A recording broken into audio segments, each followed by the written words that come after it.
नमस्कार, मी श्वेता अंकले.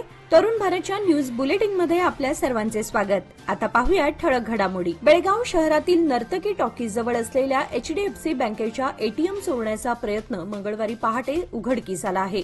अज्ञात चोरट्यांनी बँकेच्या एटीएमच्या शटरचे कुलूप तोडून चोरी करण्याचा प्रयत्न केला. मात्र त्याचवेळी वर्तमानपत्र टाकणाऱ्या युवकांच्या वाहनाचा आवाज ऐकून चोरटे घटनास्थळावरून पळून गेले. याची माहिती मिळताच खडेबाजार पोलिसांनी घटनास्थळी धाव घेतली आणि तपास सुरू केला. पोलिसांनी चोरट्यांचा मागोवा घेण्यासाठी शोध सुरू केलाय. एटीएम चोरण्याचा प्रयत्न झाल्यामुळे परिसरात भीतीचं वातावरण आहे.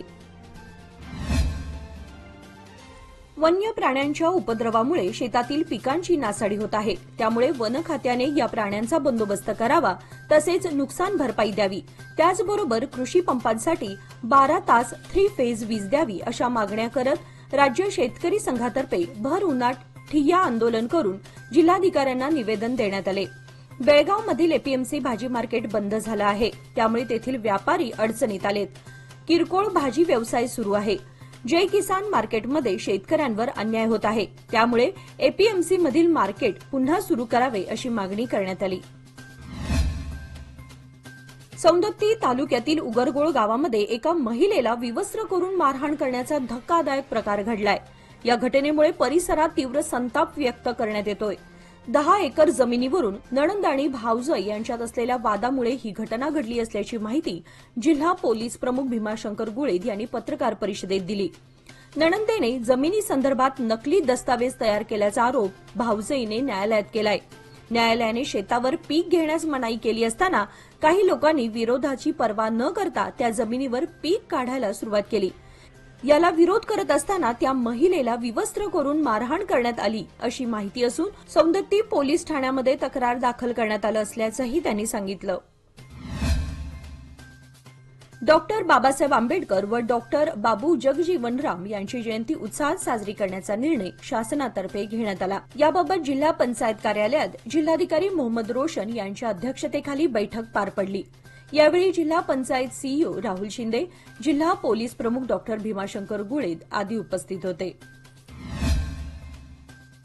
चव्हाट गल्लीतील होळी रंगपंचमीनिमित्त जय महाराष्ट्र गीत लावण्याचा ठपका ठेवून मार्केट पोलीस ठाण्यामध्ये गुन्हा नोंद केल्यासंदर्भात सीमा भागातील बेळगावचे समितीचे वैद्यकीय समन्वयक आनंद आपटेकर यांनी सोमवारी दिनांक 17 रोजी मुंबई येथे मंत्रालयात पर्यटन मंत्री व सीमाभाग समन्वयक शंभूराजे देसाई यांची भेट घेऊन महाराष्ट्राचे मुख्यमंत्री देवेंद्र फडणवीस व उपमुख्यमंत्री एकनाथ शिंदे यांच्या नावे निवेदन देण्यात आले. यावेळी मंत्री श्री शंभूराजे देसाई यांनी कर्नाटक सरकारकडून होणाऱ्या मराठी नागरिकांना त्रास होऊ नये या संदर्भात सूचना लवकरात लवकर देण्यात याव्यात असे सूचना देऊ असे आश्वासन आपटेकर यांना देण्यात आले. मंत्री महोदयांनी लगेच मुख्यमंत्री उपमुख्यमंत्री यांच्याशी चर्चा करून यावर नक्कीच योग्य कारवाई करू असे सांगितले. या घटनेची महाराष्ट्र सरकारकडून नक्कीच दखल घेऊ असे आश्वासन पर्यटन मंत्री व सीमाभाग समन्वयक शंभूराजे देसाई यांनी दिले. श्री शिव प्रतिष्ठान हिंदुस्थान बेळगावच्या वतीने काल फाल्गुन वद्य तृतीया शके 1946 या हिंदू तिथीनुसार शिवजयंती साजरी करण्यात आली. हा सोहळा छत्रपती शिवाजी महाराज उद्यान येथे पार पडला. यावेळी प्रारंभी प्रेरणा मंत्र म्हणून कार्यक्रमाची सुरुवात झाली. त्यानंतर छत्रपती शिवाजी महाराजांच्या मूर्तीला विधिवत दुग्धाभिषेक तसेच जलाभिषेक घालण्यात आला. यावेळी श्री शिवप्रतिष्ठान हिंदुस्थानचे जिल्हाप्रमुख विश्वनाथ पाटील तसेच शहर प्रमुख अनंत चौगुले यांच्या हस्ते पुष्पहार घालून महाराजांचे पूजन करण्यात आले. तसेच प्रांत प्रमुख किरण गावडे व विभाग प्रमुख पुंडलिक चव्हाण यांच्या हस्ते आरती करण्यात आली. यावेळी महिलांच्या वतीने पाळणा म्हणण्यात आला. यावेळी किरण गावडे यांनी शिवजयंती तिथीनुसारच का साजरी केली पाहिजे याबद्दल मार्गदर्शन केले. तसेच बलिदान मास काळामध्ये शेवटच्या दिवशी होणाऱ्या धर्मवीर मुख पादयात्रेमध्ये जास्तीत जास्त हिंदू बांधवांनी सहभागी होण्याचे आवाहन यावेळी करण्यात आले. तसेच गेले 20 दिवस आपण धर्मवीर बलिदान मास पाळत आहोत. त्यानिमित्त सांगली येथून येत्या रविवार दिनांक 23 रोजी सकाळी 7 वाजता धर्मवीर ज्वाला बेळगाव येथे आणण्यात येईल आणि दिनांक 29 मार्च रोजी धर्मवीर संभाजी महाराजांच्या पुण्यतिथीनिमित्त मुक पदयात्रा काढून विधिवत पूजनाने ती ज्वाला शांत करण्यात येईल. यासाठी आपण सर्वांनी उपस्थित राहायचं आहे असे आवाहन यावेळी करण्यात आले. छत्रपती शिवाजी महाराज उद्यान ते धर्मवीर संभाजी महाराज चौक अशी ही मूक पदयात्रा असणार आहे। यावेळी महिला व शिवभक्त मोठ्या संख्येने उपस्थित होते। रेल्वे स्टेशन गोगटे सर्कलजवळ खानापूर मार्गावरील बस स्टॉपवर अचानक झाडाची फांदी कोसळली। मंगळवारी दुपारी 12:30 वाजता घडलेल्या या घटनेमध्ये रहदारी कमी असल्यानं कोणालाही इजा झाली नाही। घटनेची माहिती मिळताच आपत्ती व्यवस्थापन विभागाने त्वरित कार्यवाही केली। पालिका उद्यान विभागाला नागरिकांनी धोकादायक झाडे आणि झाडांच्या फांद्या त्वरित तोडण्याची मागणी केली आहे, जेणेकरून भविष्य काळामध्ये अशा प्रकारच्या घटनांपासून बचाव होईल। बेळगाव येथील केआरसी लघु प्राणी संग्रहालयाला आज मंगळवारी सकाळी कर्नाटकच्या प्राणी संग्रहालय प्राधिकरणाचे सदस्य सचिव सुनील पणवार यांनी भेट दिली। भुतरामनहट्टी येथील बेळगावच्या कित्तूर आणि चन्नम्मा लघु प्राणी संग्रहालयाचे मध्यम प्राणी संग्रहालयामध्ये रूपांतर करण्याच्या दृष्टीने श्रेणी सुधारण्यासाठी सुरू असलेल्या विकास प्रयत्नांचा आढावा घेणे हा कर्नाटक प्राणी संग्रहालय प्राधिकरण सदस्य सचिव सुनील पणवार यांच्या आजच्या भेटीचा मुख्य उद्देश होता। त्या अनुषंगाने त्यांनी केआरसी लघु प्राणी संग्रहालयात पाहणी दौरा करण्याबरोबरच अधिकाऱ्यांशी चर्चा करून आवश्यक माहिती जाणून घेतली। महाड चौदार तलाव सत्याग्रहाच्या स्मृतीप्रित्यर्थ कर्नाटक दलित संघर्ष समिती आंबेडकरवाद यांच्या वतीने 20 मार्च रोजी शोषितांचा संघर्ष दिन साजरा करण्यात येणार असल्याची माहिती समितीचे राज्य कोषाध्यक्ष सिद्धप्पा कांबळे यांनी दिली। आज शहरातील खासगी हॉटेलच्या सभागृहात आयोजित पत्रकार परिषदेत ही माहिती दिली। ते पुढे म्हणाले की बेळगाव शहरातील डॉ बाबासाहेब आंबेडकर उद्यानात आयोजित करण्यात येणाऱ्या या कार्यक्रमात जिल्हा पोलीस प्रमुख रवींद्र गडादी प्रमुख अतिथी म्हणून उपस्थित राहणार आहेत। याशिवाय विचारवंत भीमपुत्र बी संतोष, प्राध्यापक डी श्रीकांत आणि अन्य मान्यवर व्याख्याते म्हणून उपस्थित राहणार आहेत। यावेळी मल्लेश कांबळे, महंतेश तळवार, नागेश कामशेट्टी, सागर कोलकार आदी उपस्थित होते। लोकमान्यच्या मुदत ठेव योजना म्हणजेच सुयोग्य कालावधी सर्वोत्तम व्याजदर। आता तुमच्या गुंतवणुकीवर मिळवा 10.60% परतावा। अधिक माहितीसाठी आजच संपर्क करा 1800212405। लोकमान्य, प्रत्येक पावलावर तुमच्या सोबत। योजना फक्त सभासदांकरिता, नियम व अटी लागू। कृष्णा नदीतील प्रदूषणामुळे हजारो मासे मृत झालेत। नदीच्या पात्रात मृत माशांचा खच पडल्याने परिसरात दुर्गंधी पसरली आहे। कारखान्यांमधून रासायनिक पाणी नदीत सोडल्यानं या माशांचा मृत्यू झालाय। प्रशासनाने या प्रदूषणाकडे दुर्लक्ष केल्याचे स्थानिकांनी आरोप केलेत। नदीचे शुद्धीकरण करण्यासाठी त्वरित कारवाई करण्याची मागणी केली जात आहे। अनेकांचा जन्म हा जणू समाजकार्यासाठीच झालेला असतो। ते रात्रंदिवस समाजासाठी झटत असतात। अशा समाजसेवकांना हेरून संजीवनीने आज जो मानसन्मान केला तो प्रशंसनीय असल्याचे मत RM चौगुले यांनी व्यक्त केले। दरवर्षी मार्च महिन्याच्या 3ऱ्या मंगळवारी जगभरात सामाजिक कार्य दिन मोठ्या प्रमाणात साजरा केला जातो। याचे औचित्य साधत संजीवनी फाउंडेशनच्या वतीने थोर समाजसेवक पद्मप्रसाद हुली यांच्या सत्काराचे आयोजन करण्यात आले होते। या प्रसंगी ते प्रमुख पाहुणे म्हणून बोलत होते। यावेळी व्यासपीठावर सत्कारमूर्ती पद्मप्रसाद हुली, चेअरमन आणि CEO मदन बामणे होते। उपस्थित पाहुण्यांचे स्वागत आणि सत्कारमूर्तींचा परिचय मिथाली कुकडोळकर यांनी करून दिला। प्रास्ताविक करीत असताना मदन बामणे यांनी पद्मप्रसाद हुली यांनी केलेल्या सामाजिक कार्याचा आढावा घेतला। पद्मप्रसाद हुली हे उत्कृष्ट जलतरणपटू असून त्यांनी पोहण्याच्या अनेक स्पर्धांमध्ये भाग घेतला आहे। ते राष्ट्रीय पातळीवरील सुवर्ण पदक विजेते आहेत। बेळगुंदी येथील बालवीर सोशल फाउंडेशन संचलित बालवीर विद्यानिकेतन बेळगुंदी शाळेच्या इयत्ता 10वीच्या विद्यार्थ्यांचा सदिच्छा समारंभ बालवीर सोशल फाउंडेशनचे अध्यक्ष प्रेमानंद गुरव यांच्या अध्यक्षतेखाली संपन्न झाला। यावेळी प्रमुख अतिथी म्हणून सोमशेखर श्रीपाद सुतार, विज्ञान विकास मंदिर हायस्कूलचे मुख्याध्यापक सुरेश कळेकर उपस्थित होते। प्रारंभी 9वीच्या विद्यार्थिनींनी स्वागत गीत व स्फूर्तीगीत सादर केले। त्यानंतर अध्यक्ष प्रेमानंद गुरव व प्रमुख अतिथींच्या हस्ते कुंडीतील रोपट्याला पाणी घालून कार्यक्रमाचे उद्घाटन करण्यात आले। उपस्थित प्रमुख पाहुण्यांनी येत्या 10वीच्या परीक्षेत विशेष प्रावीण्य मिळवणाऱ्या विद्यार्थ्यांना अनेक बक्षिसे देण्याचे जाहीर करून शुभेच्छा दिल्या।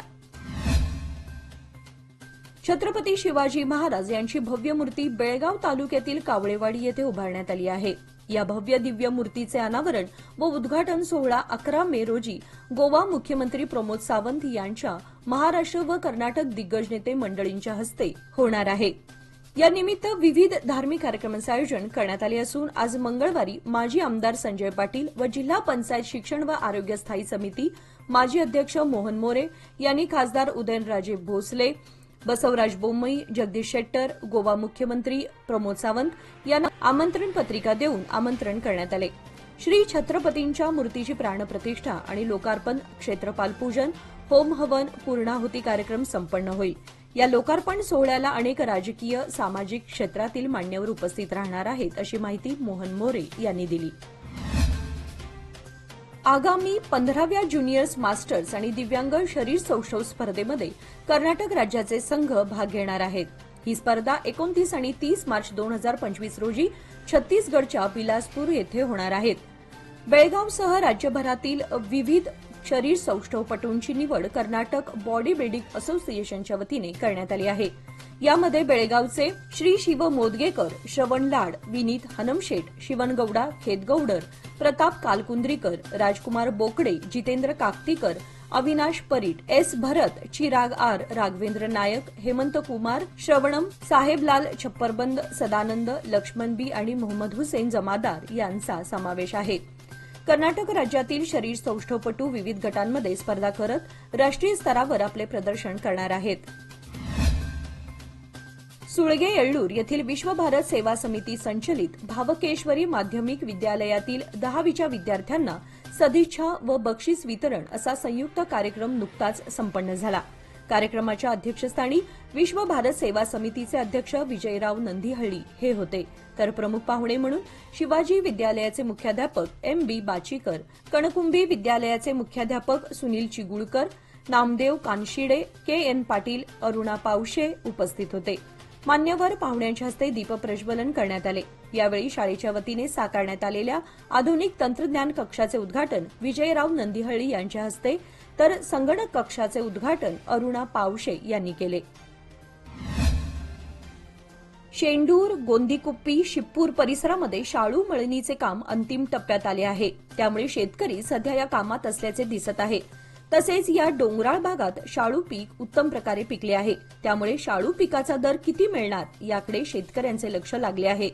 मागील वर्षी 3,500 ते 4,000 रुपये क्विंटल इतका दर होता. यावर्षीही चांगला दर मिळण्याची शक्यता आहे.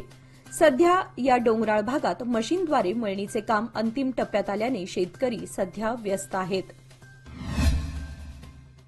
हुक्केरी तालुक्यातील ग्रामीण भागामध्ये संध्याकाळी वीज पुरवठा खंडित होत असल्यानं 10वीच्या विद्यार्थ्यांना अभ्यास करताना अडचण होत आहे. तसेच वीज खंडित होत असल्याने शेतकऱ्यांनाही समस्यांना सामोरे जावे लागत आहे. 10वी केंद्र परीक्षा अवघ्या 2 दिवसांवर आली असताना वीज खंडित होत असल्यानं विद्यार्थ्यांमध्ये एक प्रकारची नाराजी व्यक्त होत आहे.